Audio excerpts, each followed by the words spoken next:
good evening. It's a bit difficult for me now to talk to you after these heavy sciences and the art world. I'm in a completely different world. I'm not in the architectural world, not in sciences, not in art, and therefore it's in the beginning a bit, or at least for me, it is important to position myself, and you don't have to accept it, or other landscape architects have to accept it, but you have to understand our position. So we are working in public spaces, and what is public space? And so therefore we have to respect society and different societies. Therefore I will show you today no project from Switzerland, but from Italy and UK, England, to see it a bit from outside and to explain that public space, or especially landscape, is a cultural production. That means in every country in Europe you have a different perception or approach to landscape. And therefore I use this artwork by Hamish Fulton. Even in the art world, they have a problem that if an artist is working in landscape, it's all more or less 50%, it's expressed as land art. And for me, this is not land art. It's a piece of art in a landscape. And that's very important to understand what is the difference. And when I started my study, my job was described as garden architects, and the second semester it was landscape architecture. This is a big move. I mean, we are changing the scale, we are changing the approach, we are changing everything, and that's very important. And I will show you some collaboration with artists and of course with architects. Some works we are doing without any of these designing disciplines, but with a lot of experts. So coming back to the first lecture, with a lot of scientists like hydrologists, geologists, botanists, whatever, and always a team. So we always create a team around us depending on the project. And so, but starting in Switzerland, and you know all this position of Swiss architects, Swiss people are not urban citizens.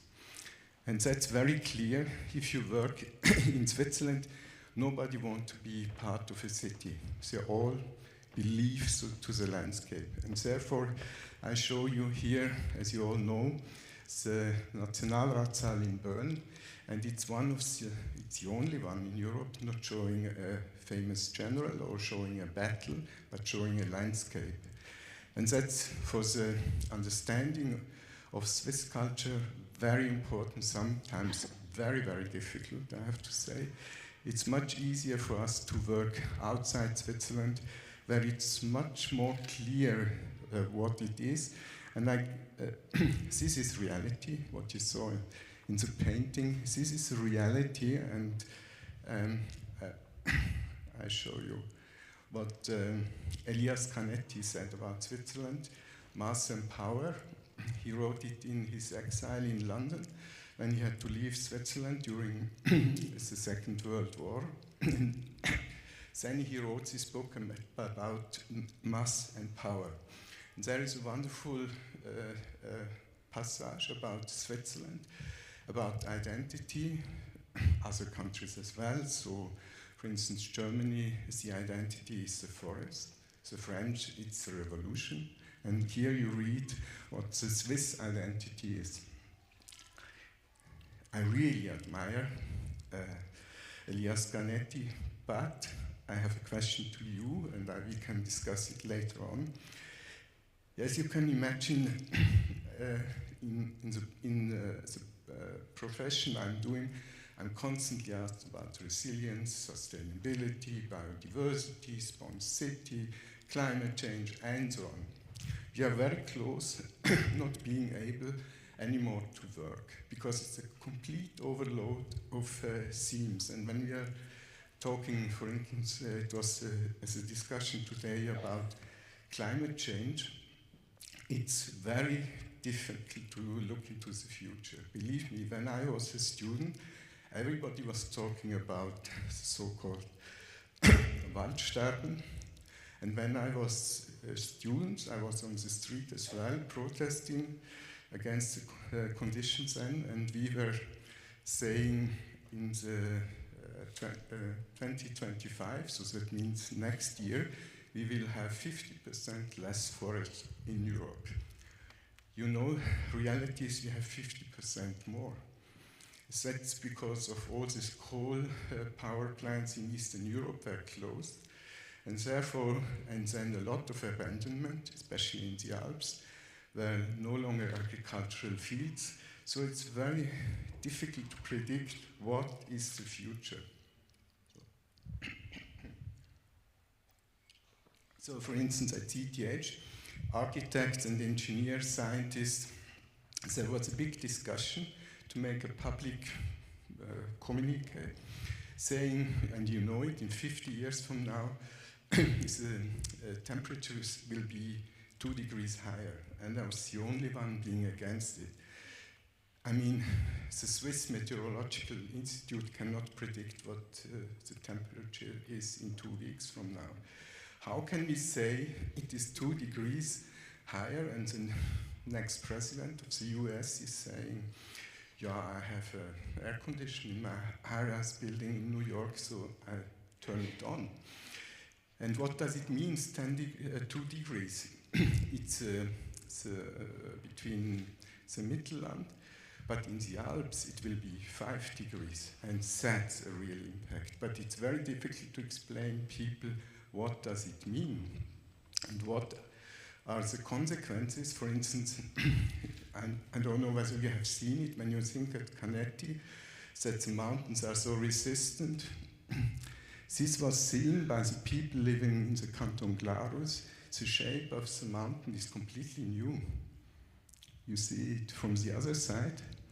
They saw the shape is new, and I mean it's not so stable as you think. For instance, in around 70 years from now, this we can predict.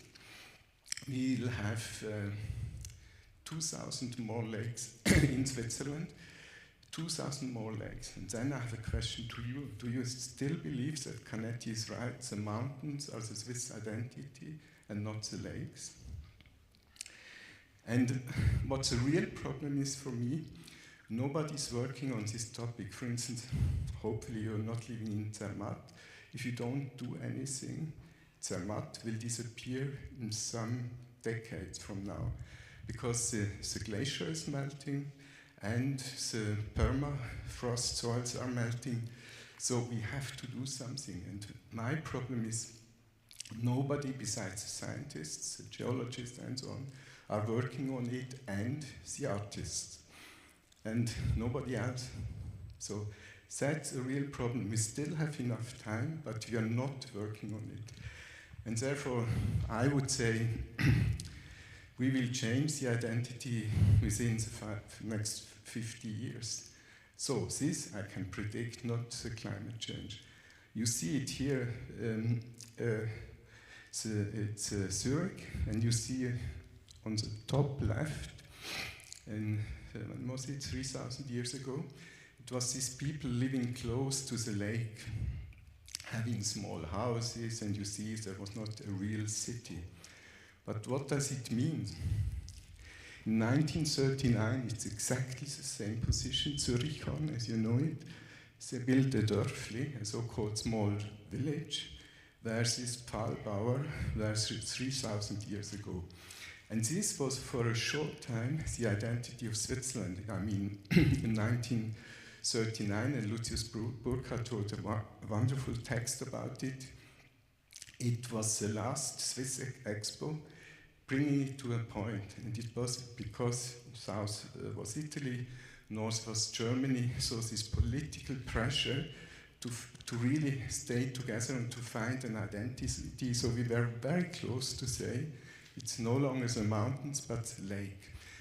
And I think it's in 1964 in La Clermont and all the other exhibition, it's always related to the lake, a platform, and we still believe we are relating to these people and not to forest people.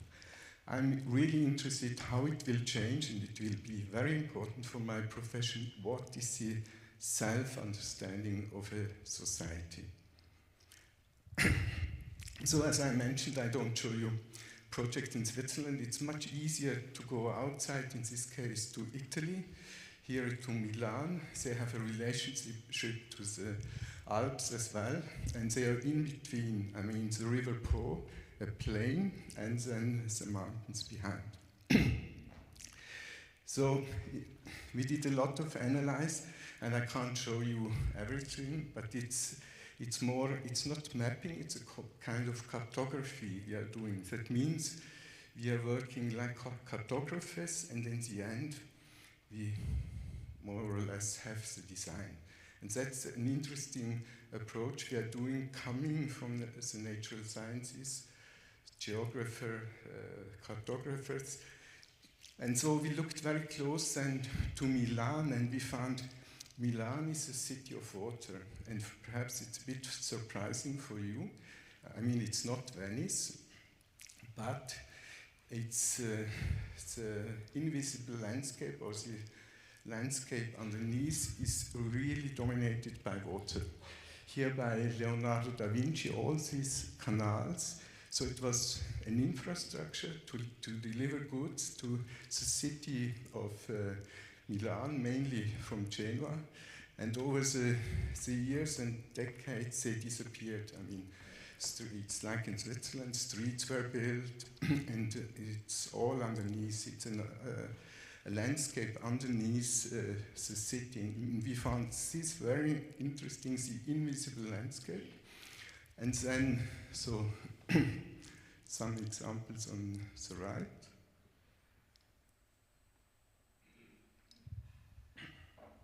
And then this Hydroscala, one of the earliest airports in Europe, still airplanes landing on water and not on asphalt, still existing.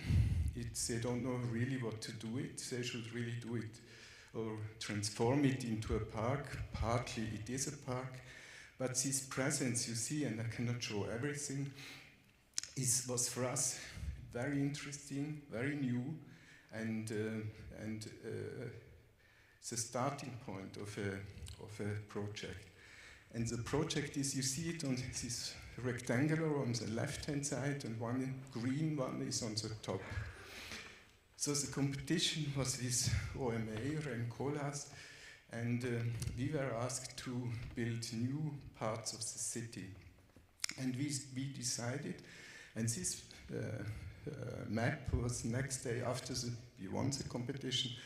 Afterwards, the next day it was in all newspapers. So in the future, we have to understand that Milan is green and blue. And why is it? It's very easy. It's topographical. The green part is around 7-8 meters higher. It's where the industrial part of Milan is. In the south part, there's the Parco Agricolo Sud. There is the production of rice, very flat, very wet. And we decided the north part is a dense, urbanized part, new part of Milan. Both plots are from the Italian railway company, and the south part, the blue part, is without any urbanization. So really landscape and infrastructure. But again, I cannot show you everything, just a little overview.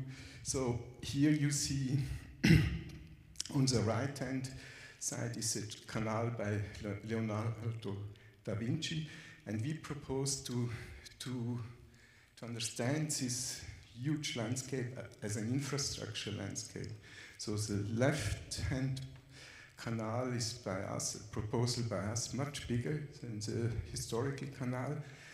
And the building in the middle is by, how can I say it, an abandoned building. It was built for the Italian railway station as a station by Aldo Rossi, never finished.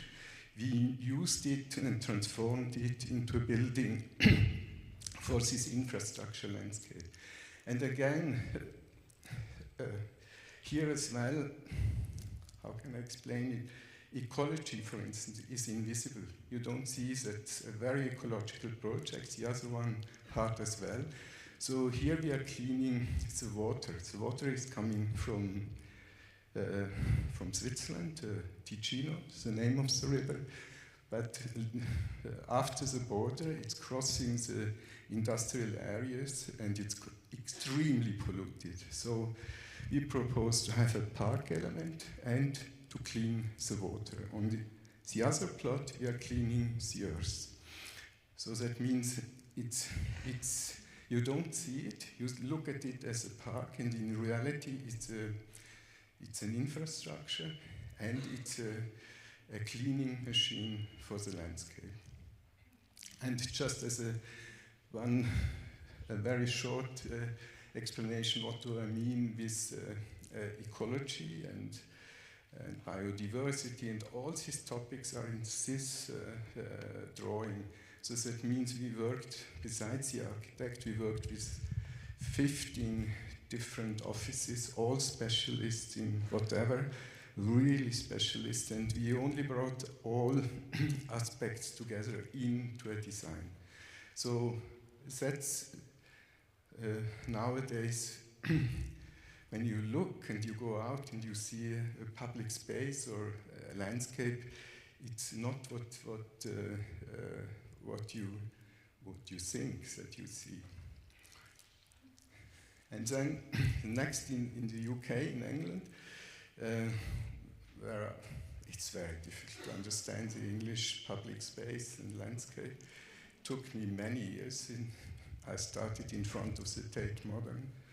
Took me around 2-3 years to understand the English.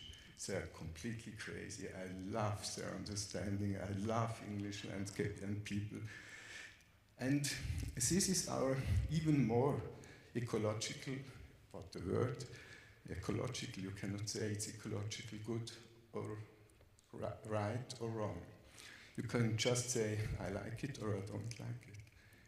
And ecology can help you to explain why is it good or why is it bad. And here it was south of London, a plot of land, very cheap. It was for a dance theatre with Herzog and de Meuron. And of course it had to be, it's always private finance, so the plot had to be free, and in the structure in south of London you still see the Second World War, all the bombs from the Germans hitting south of London, and it's along the River Thames, and it was a very cheap area. It still is a very cheap area. I don't know, it's mainly for young women and girls. I don't know how they can live in the evening. But it was a plot of land for a used car seller was established there. I mean, loose gravel and really, really ugly cars. And I'm explaining it. This is the root of our concept. You see this bird. This is a black red start. It's in German it's der rote Gartenschwanz, oder ich weiß nicht genau, wie das da, ich weiß es nur auf Englisch. At least it's a very rare bird in London, in the UK, because this bird prefers to have loose gravel, rocks going up in Switzerland up to 3,000 meters. But this bird can find its habitat in such a situation wie London on abandoned land with loose gravel. And then that was one reason, and the second reason was that we were not allowed to plant trees because of this bird. Because if you would have trees, a cross, this crane would be high up in the trees and attack this small bird.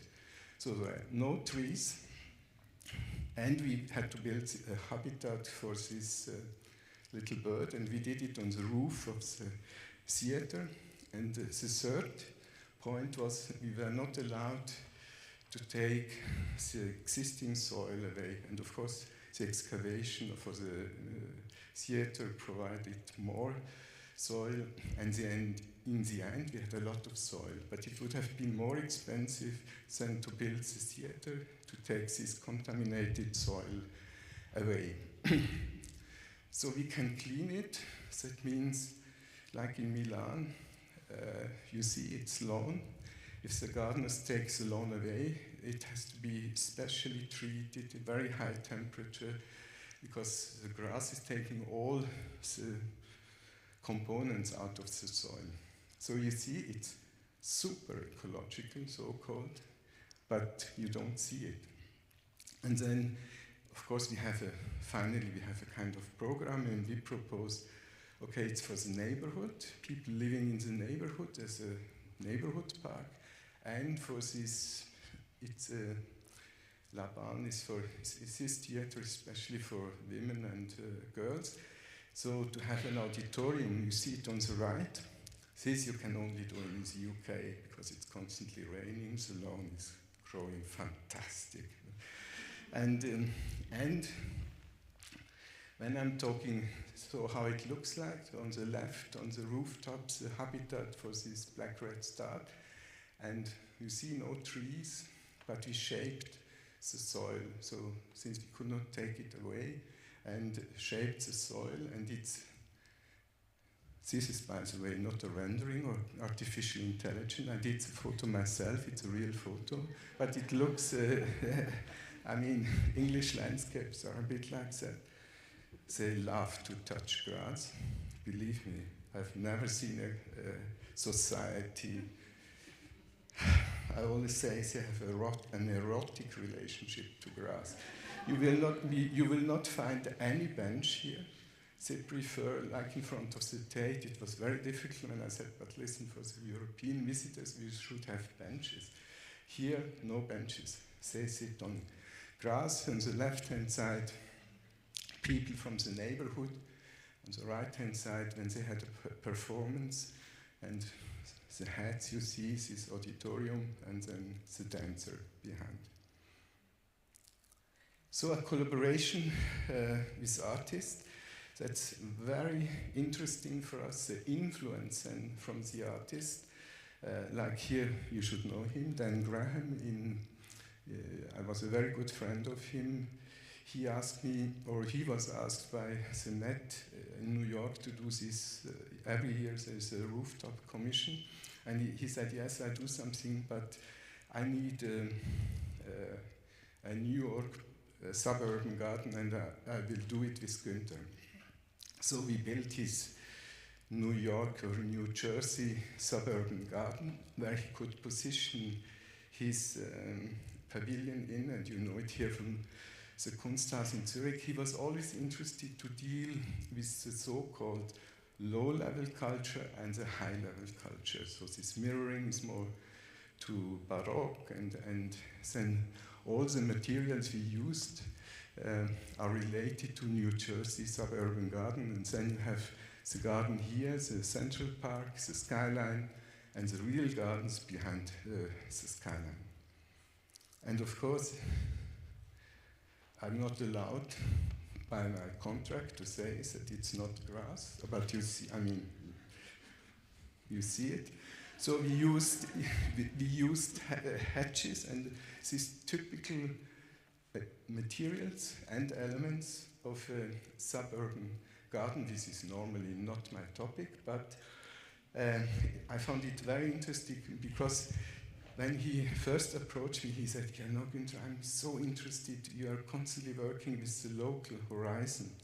And then I asked my colleagues in the office, what does he mean? And here we really worked with this local horizon on the rooftop, and this exchange and these discussions brings you further on. But again, it's not an artwork. And if you want to see such a work, go to the Kunsthalle Zürich. And it was super successful, of course, because you are in the middle of the city center of New York, on top of this huge park, on top of this huge museum. And again, what's interesting is the change of scale for me. It's a garden, it's not a park. And that's very interesting, and you saw it in Milan. Currently, the scale in our work is changing dramatically from super small to super large, what I find, by the way, very interesting. So then, a traditional park in Hamburg. We won a competition without artists or architects, and we related to the memory of Hamburg. And what is the memory in terms of public space in Hamburg? It's the Volkspark by Leberecht Micke. He did it with political left-wing architects like Bruno Taut, and it stopped, of course, when the Nazis came, and it was very political left, and we were really attacked publicly when we used this term Volkspark. Nowadays, it sounds a bit more like right-wing, and I was really astonished that people didn't know that they have a Volkspark, and they call it Volkspark. So we proposed a new one in the transformation of the former Hafen, the Hafen city, and we integrated like very urban situations like little plazas, like in the neighborhood on the left and the right-hand side, relating to the urban grid, and in the middle, a park. And of course, when I say we relate to the history of the city, we relate to the material, and Hamburg, as you know, is really a brick city. So we designed a new brick for all these balustrades. So really to bring it closer into the history to the city. And there was as always, it was a former railway station, and then we had to integrate a memorial for 8,000 people who were deported here. You see it on the top. A very difficult thing for me. I don't know which profession it is. It from case to case, it's different. And they say that artists should do it, and then I said, of course they can do it. But the problem is, artists have to translate as well. But what can you translate here? We all know what happened. So make it present. And so we made it present. It's a long discussion. It was with Jewish and Sinti and Roma people. And the most important sentence they told me, we want that these people, the name of these people is somewhere present.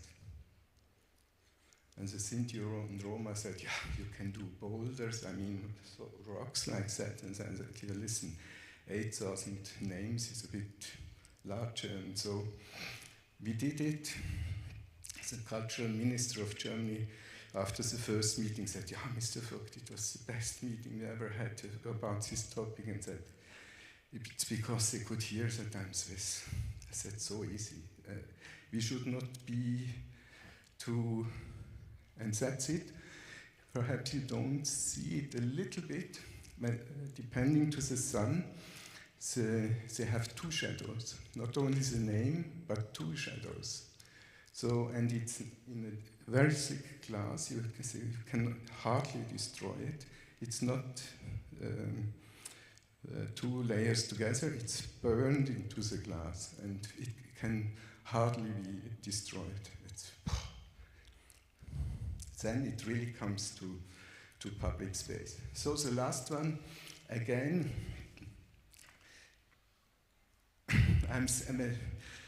we were in the last 3 or 4 biennales for architecture, and then this time they asked us, you all know this garden behind the biennale, where nobody is interested to show anything, because more or less nobody is going to this garden. They asked us to do something in this garden. We already had an exhibition, to do something in this garden. And again, we thought there is a garden, let's do another garden inside and copy it. And then we found it in Venice, as you know. It's a wonderful city. It's constantly under erosion. And this was our approach. So we built a model of a city out of clay, not burned, so hand-pressed. So that means in the climate of Venice, if it rains, it will disappear after a while. So we started with this model, in the middle existing small shrubs and perennials from the gardener, next to a large tree. And we exactly know what will happen. It will collapse, it will erode, and you see. And then we treated it like a botanical garden. All the names you see, you have seen it in a botanical garden with botanical names, scientific names, Italian name. But we did it 2 or 3 months after the opening. You see the city model is disappearing. And what was really interesting for us, you know, all these existing shrubs and perennials or small plants are local garden plants, but the new plants coming in, they're all invasive species. Again, another word, it's very bad because mainly people say it's weed, it's bad, but for us we treated them like invasive species coming from outside, nothing from Italy, all invasive species, and we said, like a botanical garden, they all have a scientific name, and it's not a design from us, but it's an open garden, and therefore, and in the end, it was more or less a hill out of clay, overgrown by this weed. So I hope I brought you a bit into my world. I'm open for discussion. Thank you.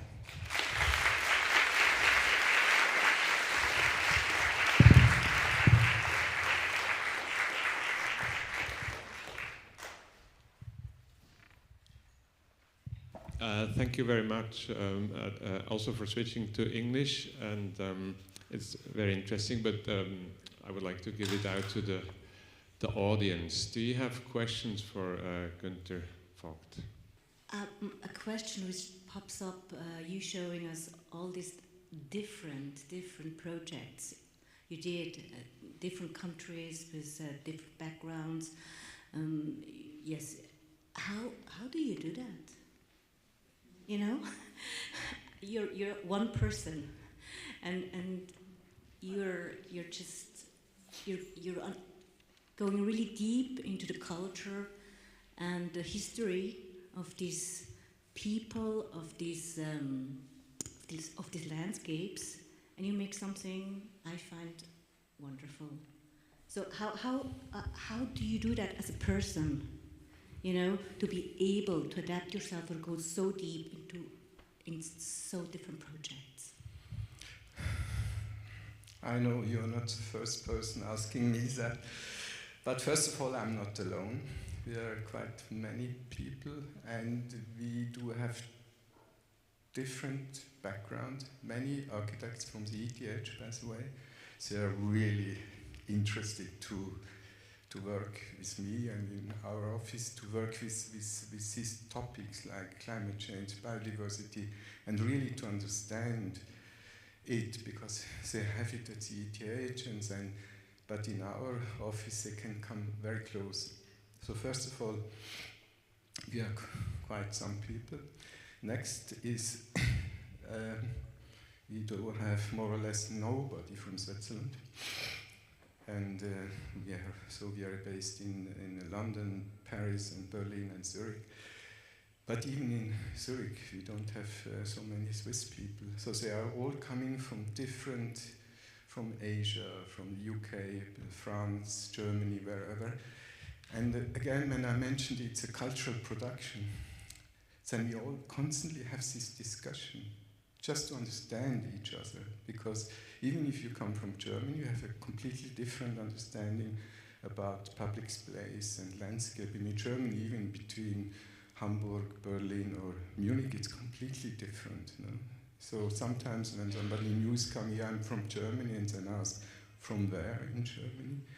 To understand, and what is your background? And these discussions really help. And we have how can I explain it? We are working, so like Hamburg or London or Paris, we are constantly working, and we have a living archive. All the research we are doing is constantly going into our archive. It's a learning system. We cannot do it for every project in a new way. So this living archive helps us. But I see your questions. You need a bit experience. How I cannot say my boss, whoever my boss in Qatar is, you don't love your landscapes. That's a problem. You have to love and understand your culture. You cannot only deal with Western art, and it's beautiful what's there. But finally, I'm responsible for the landscape around all your museums. And after a year, she agreed. You were right in the beginning. I really have a problem. It's not really desert. It's a half desert. There are some shrubs growing, but you don't love it. It's your country. You shouldn't import Western colleagues or myself. We would like to work with you and your landscape. That's interesting for us. The rest, nice design is very easy. And you have to talk with them and to bring in your knowledge. I saw outside, garden is knowledge. What is the title? A wonderful title for the other exhibition here. But it's not only knowledge. You have to learn to exchange. When I'm saying it's a cultural production, you have to go close to this culture. Sometimes it's not so easy. Even in the UK or in London, it wasn't so easy for me. With my first proposal, I'm trained here, so I'm in the Mediterranean traditions. Trees are in a line, trees are in a grid, and then we don't like your Frenchy approach. And then, oh God. We want to see nature, and therefore you see the birch forest in front of the Tate. It was a 2-3 years work to get there. So you seem to me a master of diversity and inclusion lived and then transformed into landscape. I didn't know your work before so well, and now I'm actually a big admirer. Thank you so much. Thank you.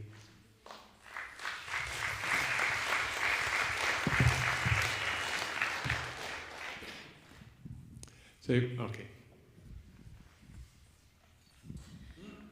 Thank you for your really beautiful and very interesting presentation.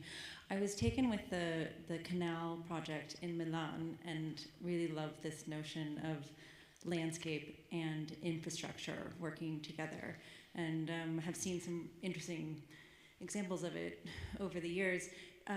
This was really quite special. Do you find, is this a priority that you've worked with throughout your practice, or do you find that now it's an increasingly requested imperative to kind of have a functioning landscape that provides a service, like purifying the water, rehabilitating the soil, etc.? It's a really wonderful duality that function performs. Yeah, I think that's the future, and we have it for 5 or 6 years now. The problems are getting so big, so the scale has to get bigger in terms of landscape. And then the easiest way is to relate it to infrastructure. How can I explain it? For instance, you have in Switzerland the problem of the River Rhone, no? And you have heavy floods, and then more than 100 million of damages. The problem is this money is coming from the insurance. The society protecting us is coming from another account. And we have to think and to bring it together. And in this scale, we have to solve more problems. You cannot say it's an infrastructure problem for 250 millions, and it's just against flood. There are other problems as well in the future, and they are growing and growing. And that's, it's nice to see these green areas where it's all contaminated earth, but afterwards, if the gardener is cutting it, It's in a special recycling, very high temperature level. It has to be heated. In the case of Milan, the other, I didn't show the site, it's for 25, 30 years. You have to do it to special plants, cut it every year. But it would be so expensive to clean it, and it's the only chance we do it through infrastructure and big scales. Do you find that awareness is growing and that sort of objective is increasingly part of your commissions? Yeah, especially, I mean, Switzerland will have end of this century enough drinking water, but not at the right time. But we will have enough. That means we will have to build dams, lakes, not for hydropower, but for drinking water. So then I have a question. What about our French friends and German and Dutch friends if we keep the water back? I mean in the River Rhine and in the Rhone. It would mean that in Basel you would have 60% less water in the Rhine. You don't think we should start a discussion how to manage a landscape? And that's the scale. Again, when I'm talking, the scale is growing and growing and growing. And everybody's talking about, the problem is that it's no longer stored in the glacier and especially the snow. It's raining, coming directly. Therefore, we have these floods and landfalls and so on. But the real problem is,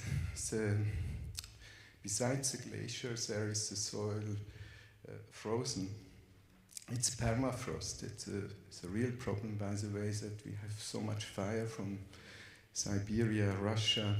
There's a taiga is burning, normally collecting CO2, but when it burns, it's producing CO2. And this permafrost we have in the Alps, if they melt, it's just mud, and then they are coming. You know? And we know all these problems. But again, the problem is the scale is too large. Therefore, we are not able to do something, but we have to learn it, I think. Thank you. Thank you very much. I think it's very, very interesting. I was hoping we could end on a very optimistic outlook. That wasn't the most optimistic outlook. But I'm always asked this. I am optimistic. I just bring it on the table. I'm always, some students ask me, yeah, but you shouldn't promise, my project is sustainable. And I ask, did you calculate it? If every architect is telling you his building is sustainable, did you calculate it? Otherwise, you cannot say it. You shouldn't promise too much. You can only promise what you can control. Thank you very much for coming, and have a nice evening.